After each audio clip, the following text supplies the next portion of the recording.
വിനോദ് കടാമംഗലത്തിലേക്കാണ്. എല്ലാവർക്കും പ്രത്യേകിച്ച് പരിചയപ്പെടുത്തേണ്ട ഒരാളില്ല. ഒരാളല്ല, സിനി ആർട്ടിസ്റ്റ് ആണ്, ഫേമസ്. നമ്മൾ ഒരുപാട് പരിചയമുള്ള മുഖമാണ്. വരൂ, സ്വാഗതം.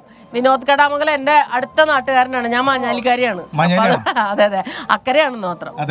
കടാമംഗലം സദാനന്ദൻ നമ്മളുടെ വലിയ ഇഷ്ടമുള്ള ഒരാളായിരുന്നു അദ്ദേഹം.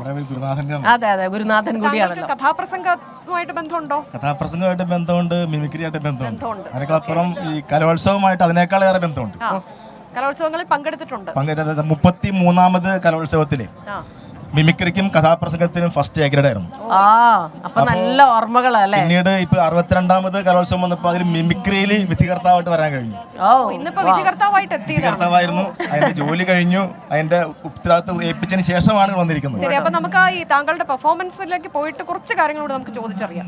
എന്താണ് ഇന്നിപ്പോ ഇവിടെ ഏതായാലും അത് ആളുകൾ തീർച്ചയായിട്ടും അത് പ്രതീക്ഷിക്കും. ഒഴിഞ്ഞു മാറാനൊന്നും പറ്റില്ല. വിടില്ല ഞാൻ.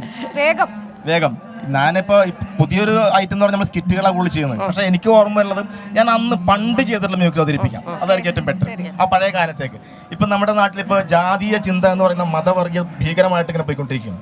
അപ്പോൾ ഈ മനുഷ്യർക്ക് ഇങ്ങനെ വർഗീയത വളർന്നതോടൊപ്പം തന്നെ ഒരുപക്ഷെ മൃഗങ്ങളിൽ ഈ പറയുന്ന വർഗീയത ഉണ്ടായിരുന്നെങ്കിൽ അന്ന് ഞാൻ അവതരിപ്പിച്ചൊരു പ്രോഗ്രാമാണ് കേട്ടോ.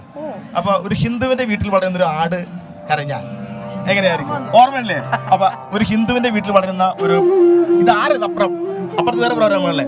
അപ്പൊ തീർച്ചയായിട്ടും ഒരു ഹിന്ദുവിന്റെ വീട്ടിൽ പറയുന്ന ആട് കരഞ്ഞാൽ കൃഷ്ണ പരമശിവനെ അവതരിപ്പിച്ചാണ്. ഒരു ക്രിസ്ത്യൻ ഒരു സമുദായത്തിൽപ്പെട്ട ഒരു ആട് കരഞ്ഞാൽ കർത്താവേ ഈശോയേ. ഒരു ഇസ്ലാമിന്റെ വീട്ടിൽ പറയുന്ന ആട് കരഞ്ഞാൽ റബ്ബേ റബ്ബേ പടത്തോളേ എന്ന് പറയുന്ന അന്നത്തെ ഐറ്റമാണ് ഓർത്തെടുത്തത് മാത്രമേ ഉള്ളൂ. Okay, thank you.